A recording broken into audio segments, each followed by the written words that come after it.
nawasak ang aming tent sa bagyong Karina.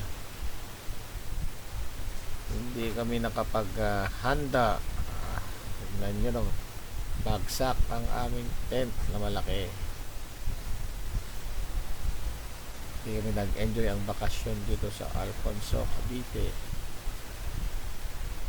So ganyan ang nangyari sa amin. Yan ang tent namin. Diyan kami natulog kagabi. Dito naman natulog ang aking pamangkin, sila Dimple at kay Alexa.